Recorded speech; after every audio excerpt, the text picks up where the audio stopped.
Hello everyone, RB academy में आपका स्वागत है। आज हम डिस्कस करने वाले हैं राज्यसभा से जुड़े कुछ महत्वपूर्ण प्रश्न के बारे में जो आगामी अन्य प्रतियोगी परीक्षाओं के लिए काफी हेल्पफुल होने वाले हैं। तो आइए शुरू करते हैं आज का महत्वपूर्ण प्रश्न। भारतीय संसद के अपर हाउस को किस नाम से जाना जाता है? भारतीय संसद के अपर हाउस को किस नाम से जाना जाता है? तो इसका जवाब होगा राज्यसभा। अगला प्रश्न है, काउंसिल ऑफ स्टेट्स का हिंदी नाम राज्यसभा कब पड़ा? काउंसिल ऑफ स्टेट्स का हिंदी नाम राज्यसभा कब पड़ा? तो इसका सही आंसर होगा 1954 ईस्वी को। अगला प्रश्न है, राज्यसभा की कुल संख्या कितनी है? राज्यसभा की कुल संख्या कितनी है? 250। अगला प्रश्न है, राज्यसभा में निर्वाचित सदस्यों की अधिकतम संख्या कितनी है? राज्यसभा में निर्वाचित सदस्यों की अधिकतम संख्या कितनी है? तो इसका आंसर होगा 245। अगला प्रश्न है, राज्यसभा का सदस्य बनने के लिए न्यूनतम आयु कितनी होनी चाहिए? न्यूनतम आयु कितनी होनी चाहिए? तो 30 वर्ष। अगला प्रश्न है, राज्यसभा एक कैसा सदन है?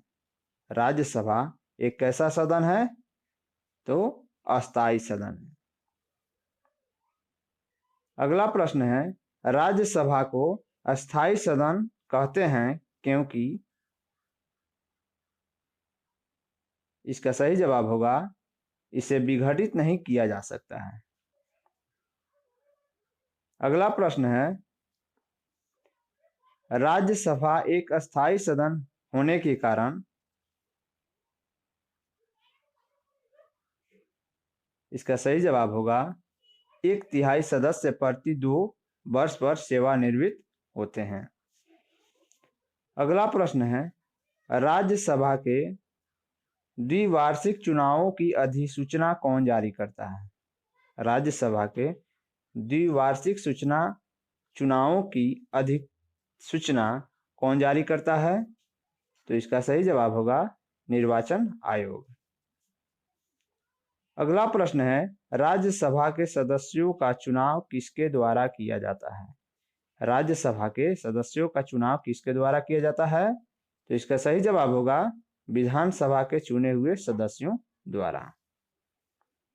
अगला प्रश्न है, राज्यसभा के सदस्यों का कार्यकाल कितने वर्ष का होता है? कितने वर्ष का होता है? तो इसका सही जवाब होगा 6 वर्ष के लिए।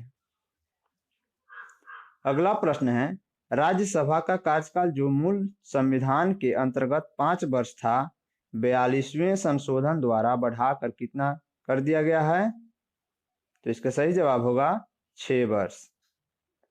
अगला प्रश्न है, राज्यसभा में राज्यों का प्रतिनिधित्व किस बात पर निर्भर करता है? किस बात पर निर्भर करता है? तो इसका सही जवाब होगा राज्य की जनसंख्या पर। अगला प्रश्न है, भारत के संविधान की कौन सी अनुसूची राज्यसभा में सीटों के बंटवारे का निर्धारण करती है? सीटों का बंटवारे का निर्धारण कौन करती है? तो चौथी अनुसूची। अगला प्रश्न है, किस सदन में अध्यक्ष उस सदन का सदस्य नहीं होता है? किस सदन में अध्यक्ष उस सदन का सदस्य नहीं होता है?